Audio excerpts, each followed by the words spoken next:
Witam Państwa serdecznie, nazywam się Ewa Gierula, jestem dyplomowanym dietetykiem, a także autorką książek o zdrowiu i zdrowym odżywianiu się. Dzisiaj przedstawiam Państwu kolejny przepis z mojej książki kucharskiej Zdrowa Rodzina. Tym razem są to podpłomyki gryczane w wersji przygotowanej przez moją córkę w postaci kanapek. Jak Państwo widzą, wyglądają one jak prawdziwe kanapki. Zostały posmarowane grubo masłem, pokryte plasterkami jajka. Do tego doszły liście sałaty i drobne dodatki. Akurat w tym przypadku to była posolona cebulka i suszony lubczyk. Co to są podpłomyki? To jest najstarsza forma pieczywa. Kiedyś dawniej robiono takie pieczywo w sposób dosyć szybki. Formowano płaskie placuszki zrobione z jedynie mąki i wody i te placuszki pieczono na rozgrzanej blasze pieca kaflowego. Współcześnie my te podpłomyki pieczemy w piekarniku.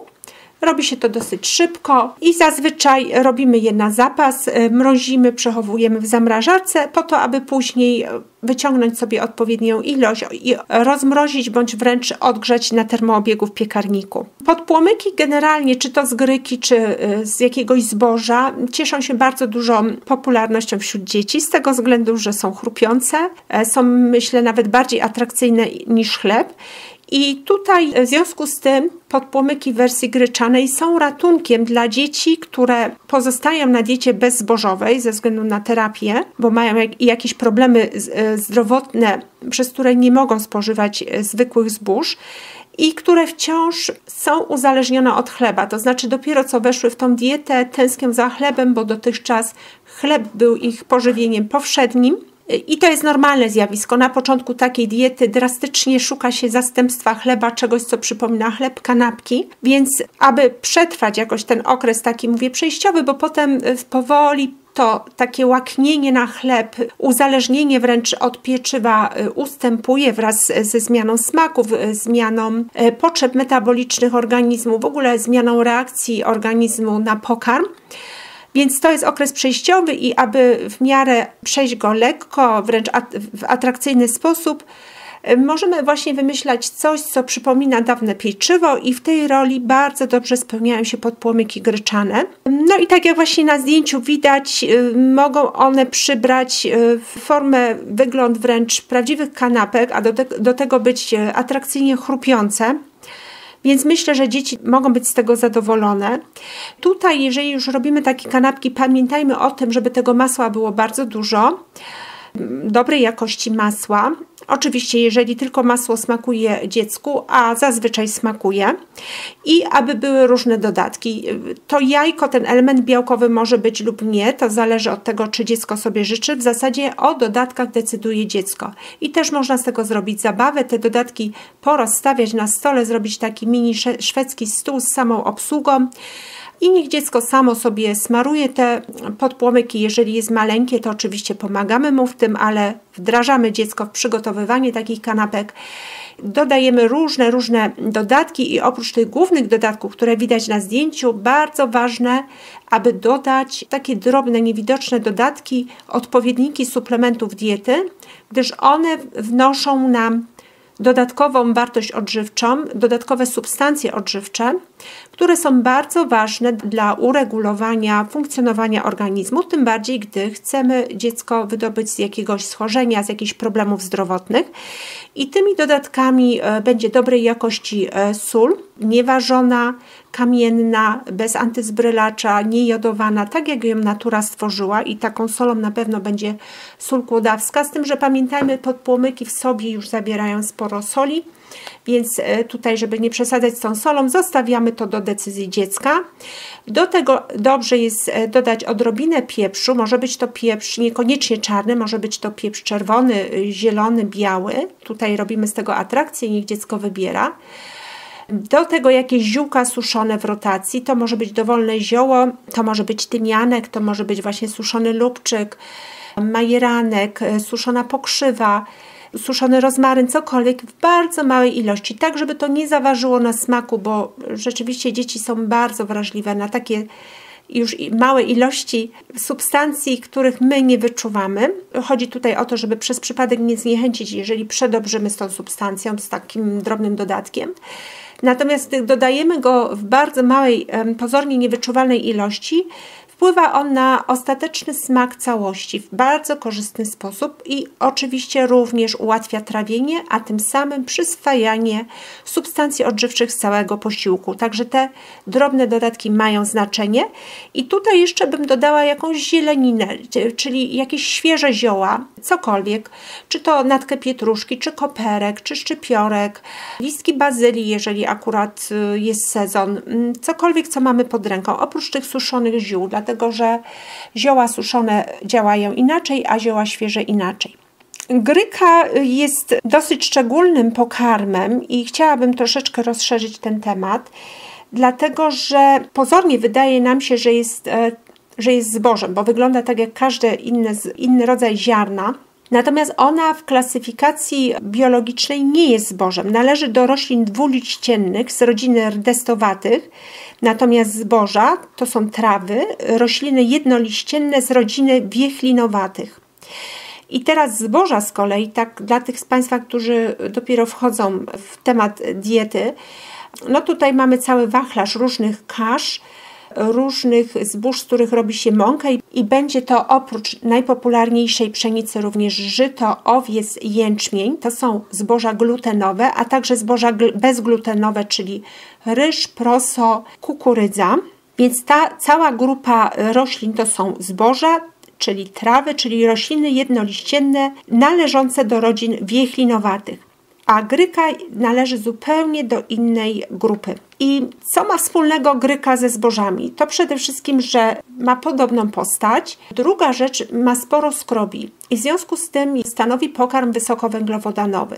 Natomiast ze względu na to, że należy do innej zupełnie grupy biologicznej, klasyfikacji biologicznej, ona też oddziaływuje na nasz organizm w inny sposób. Ja bym powiedziała na podstawie moich obserwacji, że jest ona takim tworem pomiędzy warzywami, które też są węglowodanami, ale już bardzo, bardzo delikatnymi, takimi wręcz nie powodującymi większych problemów. Jest takim tworem, który jest bliski ziemniakom, które też mają sporo skrobi, i tworem, który pozostaje pomiędzy tymi warzywami, ziemniakami, a właśnie zbożami właściwymi. Mówi się czasem o powinowactwie białek gryki do białek typowych zbóż i niektórzy dietetycy mówią o tym, że również gryka może stać się kłopotliwa, jeśli chodzi o reakcję organizmu. Oczywiście tak się może stać, ale statystycznie rzecz ujmując, jest ona o wiele bardziej przyjazna dla organizmu niż typowe zboża.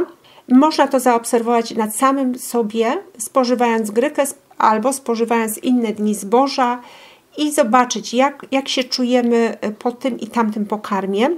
Natomiast chciałabym jeszcze zrobić takie porównanie między gryką i zbożami bezglutenowymi, bo tutaj jakby czasami dajemy to do jednego worka przy nietolerancji glutenu. I chciałabym wspólnie z Państwem zastanowić się, co wybrać z tego. Otóż osoby, które mają nadwrażliwość na gluten w jakiejkolwiek postaci, w jakikolwiek sposób objawiający się, powinny z definicji uważać na zboża w ogóle, czyli również te zboża bezglutenowe. Dlatego, że gdy z czasem wyeliminujemy zupełnie zboża glutenowe, a pozostaniemy przy zbożach bezglutenowych i będziemy je jadać do woli, bez jakiejkolwiek rotacji codziennie, to z czasem może się wykształcić nadwrażliwość na zboża również bezglutenowe. I ona niekoniecznie nie będzie przyjmować formy na przykład celiaki, ale będzie powodować pewne dolegliwości w organizmie, których nawet możemy nie powiązać ze spożywaniem tych zbóż bezglutenowych. To może nastąpić z czasem wtedy, gdy będziemy w diecie mieć za dużo zbóż bezglutenowych. Dlatego trzeba z tym uważać. I jeżeli mamy bardzo wyraźną, silną nadwrażliwość na gluten, to nie tylko wycofujemy ten gluten albo zaczynamy go rotować w sposób taki bardzo właściwy, ale to samo robimy ze zbożami bezglutenowymi. Co zrobić z gryką? Gryka pozostaje z tych trzech grup najbezpieczniejsza, więc tą grykę możemy na pewno na początku pozostawić w diecie do obserwacji i również uważać, żeby nie jadać jej codziennie. Natomiast możemy sobie tutaj mimo wszystko pozwolić na większą dowolność, swobodę niż w przypadku zbóż bezglutenowych, a tym bardziej zbóż glutenowych. I bardzo ważną wskazówką co do tego, czy jeść grykę, a jak już to ile jeść tej gryki, jak często, będzie samoobserwacja organizmu. Jeżeli będziemy mieli do czynienia z dzieckiem, czyli będzie tu chodziło o dziecko i jego dietę, to należałoby wtedy nauczyć dziecko tej samoobserwacji i można to zrobić nawet z całkiem małym dzieckiem. Oczywiście zrobić to w sposób jakiś taki przyjazny, łagodny, delikatny, żeby dziecko nie popadło w jakieś fobie, tylko uświadomić mu, że istnieje związek między tym, co jemy, a jak się czujemy. I druga rzecz, zwracamy uwagę na smak. W przypadkach niektórych osób w ogóle nie ma dylematu z tym, czy jeść grykę, czy nie, dlatego że część osób w ogóle nie lubi gryki. Czyli jeżeli smak gryki nam nie odpowiada, wówczas mamy jasność sytuacji. Gryki nie jemy, bo po coś w jakimś celu organizm nas zniechęca do tego, aby spożyć grykę. I przekazuje nam sygnał w postaci braku ochoty właśnie na ten pokarm. Natomiast trzeba by było jeszcze zwrócić uwagę na jeden aspekt. Czasami ktoś mówi, że nie lubi gryki, ale jeżeli zaproponuję mu jakiś posiłek z dodatkiem gryki w jakiejś określonej formie, który jest daleki od zwykłej kaszy gryczanej na talerzu, okazuje się, że ten posiłek całkiem smakuje. I czy to oznacza, że my oszukujemy wtedy organizm, że na siłę czy w jakiś sposób przemycamy grykę, żeby tylko ją zjeść, tutaj wymyślamy jakąś szczególną formę dania, żeby to smakowało?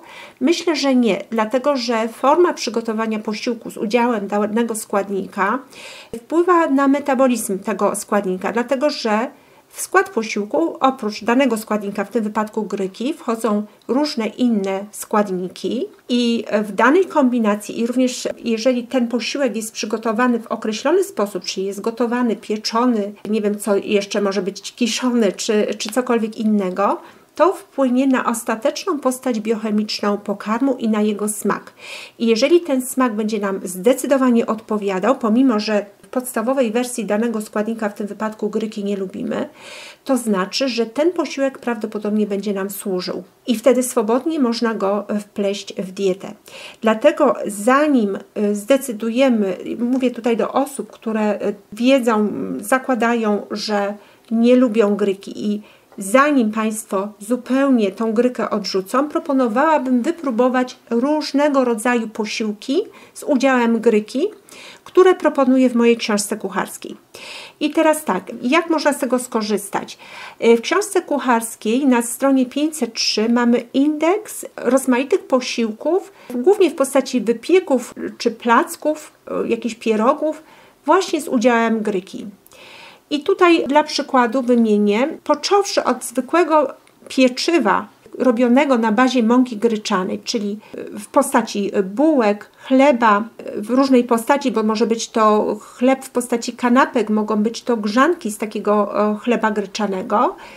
Więc począwszy od tych takich najprostszych form, możemy przejść przez ciasto dyniowe, czyli zrobić sobie, czy naszemu dziecku ciasto, w którym mąka będzie mąką gryczaną, żadną inną. Mogą być to na przykład kluseczki z żółtek na mące gryczanej. Mogą być to naleśniki niskowęglowodanowe. W tych naleśnikach jest bardzo korzystna proporcja BTW, nie jest taka jak w zwykłych, tradycyjnych naleśnikach. W tych niskowęglowodanowych jest o wiele mniej węglowodanów, a więcej białek i tłuszczów, więc one naprawdę już bardzo odbiegają smakiem od zwykłej kaszy gryczanej na talerzu. Możemy spróbować pierogów gryczanych z mięsem, możemy zrobić sobie coś takiego jak placek orzechowy ze śliwkami na mące gryczanej. Właśnie podpłomyki, te, które dzisiaj proponuję, czy racuszki z dyni na mące gryczanej. O nich też już mówiłam, można sobie spojrzeć na mój inny filmik, który jest właśnie poświęcony tym racuszkom. I tak jak w przypadku tych kanapek, które moja córka zrobiła sobie z podpłomyków gryczanych, wszystko zależy od formy. W tych kanapkach jest dużo masła, sporo jajka, więc jest dosyć ciekawa, dobra proporcja BTW, czyli białek, tłuszczów i węglowodanów.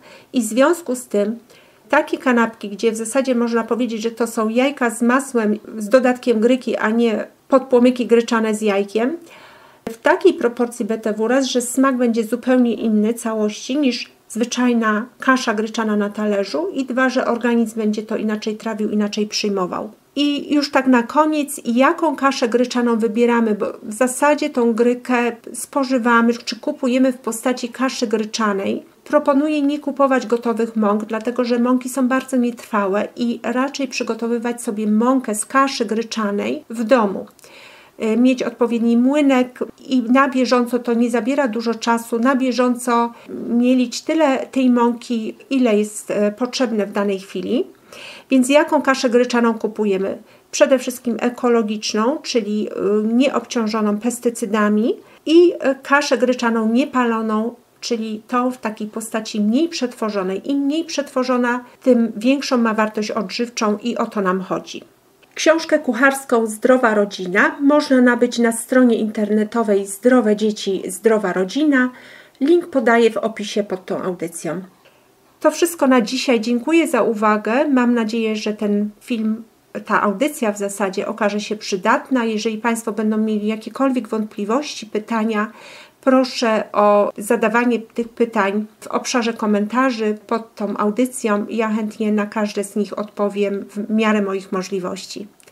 Dziękuję i do usłyszenia w najbliższym czasie.